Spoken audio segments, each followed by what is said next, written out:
আসসালামু আলাইকুম। প্রিয় দর্শক, অন্য মঞ্চের আলাপ চাইতায় আপনাদের সকলকে আমন্ত্রণ জানাচ্ছি। গত কয়েকদিন ধরে বাংলাদেশে যে ভয়ঙ্কর আগুন খেলা হয়েছে তা কারা করেছে বলে আপনার মনে হয়? সরকার বলে আওয়ামী লীগ নাকি নিশ্চিহ্ন হয়ে গেছে, আবার দেখা যাচ্ছে সরকারই আওয়ামী লীগের ঘাড়ে দোষ চাপাতে চাইছে। কিন্তু মাঠে যেসব খেলোয়াড়রা এখন মজুদ আছে, মানে জামায়াত, বিএনপি, এনসিপি, সকলেরই ইতিহাস হচ্ছে পেট্রোল বোমা, বাস পোড়ানো এবং মেট্রো রেল, বিটিভিতে আগুন দেওয়া। এসব ইতিহাসের সঙ্গে তো আওয়ামী লীগকে মেলাতে পারবেন না চাইলেও। তাহলে আপনি বলুন, আগুনটা দিচ্ছে কারা? আসুন বোঝার চেষ্টা করি ব্যাপারটা। অবৈধ ইউনূস সরকার আওয়ামী লীগকে নিষিদ্ধ করে যে সবচেয়ে বড় ভুলটা করেছে সেটা এখন প্রমাণিত হয়ে গেছে, আবারও প্রমাণিত হচ্ছে। 13 তারিখ শেখ হাসিনার বিরুদ্ধে সাজানো মামলার রায় দেওয়ার দিন আওয়ামী লীগের ডাকা সর্বাত্মক লকডাউনকে কেন্দ্র করে এখন পুরো দেশটাই যে অচল হয়ে পড়েছে সেটা ইউনূস প্রশাসন স্বীকার না করলেও প্রকৃত অবস্থা প্রমাণ করছে যে সর্বোচ্চ এই লকডাউনের আছড় পড়েছে। এমনকি আজকে জামায়াতের নেতৃত্বে 8টি ধর্মবাদী দলের জুলাই সনদ গণভোট আদায়ের দাবিও কেমন যেন অসাড় হয়ে গেছে, সেকেন্ড হেডলাইন হয়ে গেছে। দেশের সকল শিক্ষা প্রতিষ্ঠানকে 13 তারিখ বন্ধ ঘোষণা করা হয়েছে। অলমোস্ট বিশ্ববিদ্যালয়গুলো পর্যন্ত ক্লাস নেবে না বলে জানিয়েছে। এমত অবস্থায় আওয়ামী লীগের ডাকা লকডাউন যে জনগণ স্বতঃস্ফূর্তভাবে পালন করতে চাইছে বা করছে তাতে সন্দেহের কোনো অবকাশ নেই। দুদিন আগে থেকেই মনে হচ্ছে বাংলাদেশ কার্যত অকার্যকর হয়ে গেছে। আর এই কারণে এই লকডাউন পালনের জন্য বাসে আগুন দেওয়া কিংবা ককটেল ফাটিয়ে আতঙ্ক সৃষ্টি করার কোনো প্রয়োজন আওয়ামী লীগের পড়ছে না।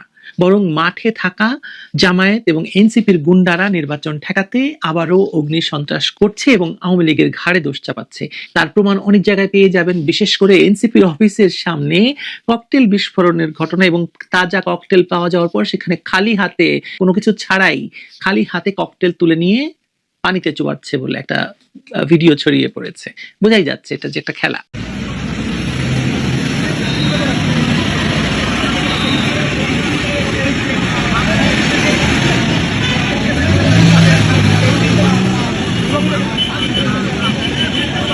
বিএনপি জামায়াতের রাজনীতির ইতিহাস ঘেটে দেখলে বোঝা যায় আগুন আর ধ্বংসযজ্ঞ তাদের পুরনো কৌশল। 2013 থেকে 2015 সালের মধ্যে যে ভয়াবহ আগুন সন্ত্রাসে শত শত মানুষ পুড়ে মারা গিয়েছিল তার সব কটির পেছনে ছিল এই দলগুলোর নেতাকর্মীরা। সাধারণ মানুষ, শ্রমজীবী, চালক কেউ রেহাই পায়নি। রাজধানী থেকে গ্রাম, অফিস যাত্রীবাহী বাস থেকে ট্রাক, কোথাও নিরাপত্তা ছিল না। সে সময় মানুষ পুড়ে মরেছিল কেবল রাজনৈতিক প্রতিহিংসার কারণে এবং যুদ্ধাপরাধীদের বাঁচানোর জন্য। তাদের সেই ইতিহাস আবার ফিরে আসছে, শুধু ভিন্ন মোড়কে। যারা আগেও আগুন দিয়ে মানুষ হত্যা করেছে তারা এখন আওয়ামী লীগের নামে আগুন লাগিয়ে একই নাটক সাজাচ্ছে। এটি তাদের পুরনো রিভার্স গেম। জামায়াতের বিশেষত্বই হলো পরিস্থিতিকে উল্টে দেওয়া, নিজের অপরাধ অন্যের ঘাড়ে চাপানো। এরা ছাত্রলীগে ঢুকে আওয়ামী লীগের ভেতরে অনুপ্রবেশ করে বিএনপির কাঁধে সওয়ার হয়ে নিজেদের হাতে সহিংসতা ঘটিয়ে পরে সেই দায় আওয়ামী লীগের উপর চাপায় এবং বিএনপির উপরও চাপায়। এমন বহু নজির অতীতে আছে। বুয়েটের আবরার ফাহাদ হত্যাকাণ্ড ছিল সেই ছকের অংশ, যেখানে মূল খুনি পরবর্তীতে জামায়াতের আশ্রয়ে জেল থেকে পালিয়ে যায়, অথচ আওয়ামী লীগের ছাত্ররা আজও শাস্তি ভোগ করছে। রসরাজ দাসের কথা মনে করুন আপনারা। হিন্দু ছেলের নামে ভুয়া আইডি খুলে নবীকে নিয়ে কটূক্তি করে নিজেরাই হিন্দু গ্রাম জ্বালিয়ে দিয়েছিল জামায়াতি গোষ্ঠী। এরপর আবার তারা ধর্মরক্ষার মুখোশ পরে মাঠে নামে। এভাবেই তারা মানুষকে বিভ্রান্ত করে, সমাজে ঘৃণা ছড়ায়, তারপর সেই বিশৃঙ্খলার দায় অন্যের উপর চাপায়। এবারও তারা সে পথেই হাঁটছে। এখন যখন আওয়ামী লীগকে নিষিদ্ধ করা হয়েছে তখন যারা এই শূন্যতায় লাভবান হচ্ছে তারা হলো সেই পুরনো আগুনের খেলোয়াড়রা। বিএনপি, জামায়াত, তাদের নতুন মুখোশে এনসিপি আর ধর্মীয় জোটগুলো বুঝে গেছে যে রাজনৈতিকভাবে তারা টিকতে পারছে না। তাই আবার তারা সহিংসতার পুরনো ফর্মুলায় ফিরছে। আগুন লাগাও, ককটেল ফাটাও, ভয় ভীতি সৃষ্টি করো, তারপর বলো আওয়ামী লীগই করছে। তাদের এই কৌশল শুধু নৈতিকভাবে নিকৃষ্ট নয়, বরং বিপজ্জনকভাবে অমানবিকও। ঢাকায় সাম্প্রতিক চোরাগপ্তা হামলা, ককটেল বিস্ফোরণ আর বাসে অগ্নিসংযোগ, এসব ঘটনার লক্ষ্য একটাই, নির্বাচন বানচাল করা। কিন্তু এখনো পর্যন্ত কোনো ঘটনায় আওয়ামী লীগের সম্পৃক্ততার প্রমাণ নেই, বরং পুলিশের প্রাথমিক অনুসন্ধানে উঠে এসেছে জামায়াত, শিবির এবং বিএনপির কর্মীদের নাম। তারা জানে আওয়ামী লীগের শান্তিপূর্ণ আন্দোলনই তাদের সবচেয়ে বড় ভয়। কারণ আওয়ামী লীগ মাঠে নামলেই জনগণ সাড়া দেয়, কিন্তু আগুন সন্ত্রাসীরা কেবল ভয় পায় জনগণের এই ঐক্যকে। আওয়ামী লীগের সঙ্গে সাধারণ জনগণ যখন মিলে যায় তখন এক অপ্রতিরোধ্য শক্তি তৈরি হয়। সেই শক্তিকে এদের ভয়।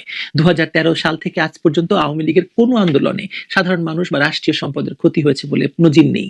হাজারো ঝটিকা মিছিল হয়েছে, কর্মসূচি হয়েছে, প্রতিবাদ হয়েছে, কোথাও আগুন জ্বালানোর নজির নেই। কিন্তু বিএনপি জামায়াতের আন্দোলনের মানেই পেট্রোল বোমা, মানুষ পোড়ানো, রেল লাইন ধ্বংস, বাস পুড়িয়ে সাধারণ মানুষ হত্যা করা। তারা যতই আওয়াজ তুলুক, বাংলাদেশের মানুষ জানে এই রাজনীতির মালিক আসলে কারা। আমরা স্মরণ করতে পারি, সাবেক তথ্য ও সম্প্রচার মন্ত্রী হাসান মাহমুদ বলেছিলেন, পৃথিবীর কোথাও রাজনৈতিক উদ্দেশ্যে পেট্রোল বোমা মেরে মানুষ হত্যার নজির নেই, এটা শুধু বাংলাদেশে বিএনপি জামায়াতি করে।